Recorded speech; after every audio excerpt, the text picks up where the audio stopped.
Hey, welcome back, IB International Economics students, to this video lecture. Today we have quite a loaded topic. We have the Marshall Lerner condition.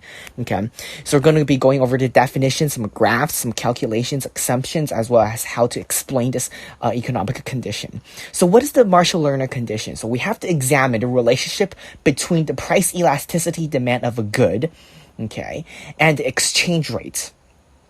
So what are some assumptions? Okay, so we have three assumptions. The first one is the current account only measures exports minus imports. Okay, so we know that the current account measures a variety of things, gifts, and measures recompensations, but mostly in this Marshall Lerner condition, we just examine the exports minus imports.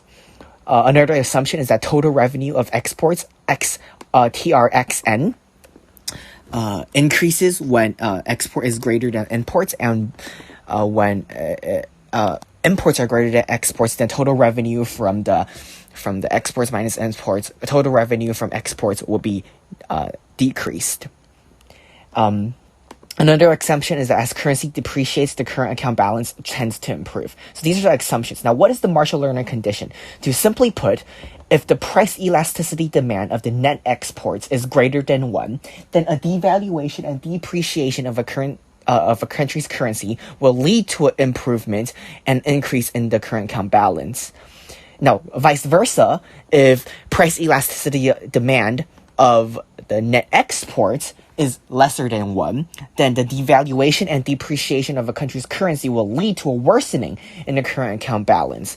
Now, to put in simpler terms, it will be this: if PD of the net exports is greater than 1, then the devaluation of the current the devaluation of the current of the currency will lead to a current account surplus. Okay, so if exports are if net exports are elastic, then devaluation will lead to a surplus.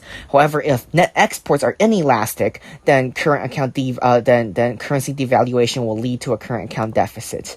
So this is the Marshall Lerner condition. Now, how do we illustrate this on a diagram? So right here, these 5 diagrams are here to illustrate the Marshall Lerner condition. So first things first, let's say euros and dollars. Okay, a typical example. Let's say there is a depreciation in the euros. Okay, so we can see whatever factor we have gone over what causes the depreciation of a currency in previous videos. So we aren't really going to go over that, but what we can see is the supply for euros gets shifted to the right, leading to a downwards pressure on the value of euros. Therefore, euros gets depreciated.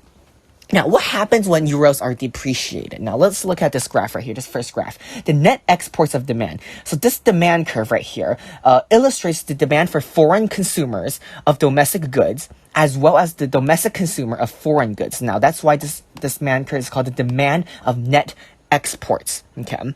So from these 2 points right here above the center point of this demand curve, what we have is elastic demand. So when we have elastic demand, what happens? Okay, the surplus will occur. So net export revenue will increase as quantity of the total revenue is earned. Okay, so at these 2 points, from P1 to P2, from the price 1 to price 2, we have an increase from Q1 to Q2.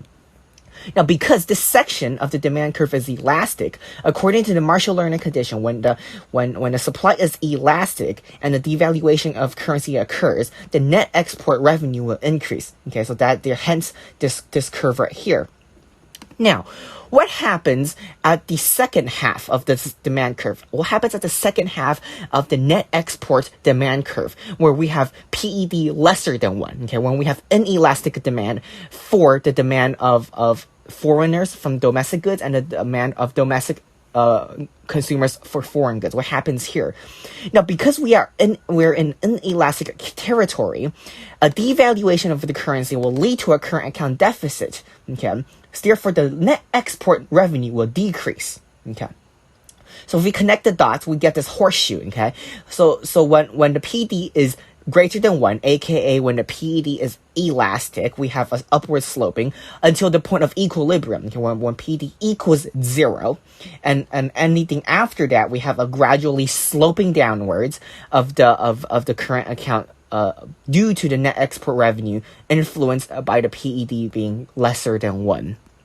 Therefore, this curve right here is the Marshall Lerner condition. How do we get the Marshall Lerner condition? By using this demand curve, illustrating the demand for foreigners in the domestic goods and the domestic consumers in foreigner goods. Why does it look like this? Because of the Marshall Lerner condition. When the demand is elastic, when the demand for the DXN is elastic, we have a devaluation, then we have an increase in the current account surplus. However, when we have an inelastic good, we have an inelastic demand for net exports, then a current account will decrease, and a current account will have a deficit due to the devaluation of the currency, which in this case would be the euros, since there is downwards pressure with increased supply of euros or decreased supplies of US dollars. So I do hope this video is helpful in actually going over some definitions, some assumptions, and some illustration of the Marshall Lerner condition. I hope to see you guys in the next one, where we'll be talking about the J curve, which is another important concept in exchange rates. All right, goodbye.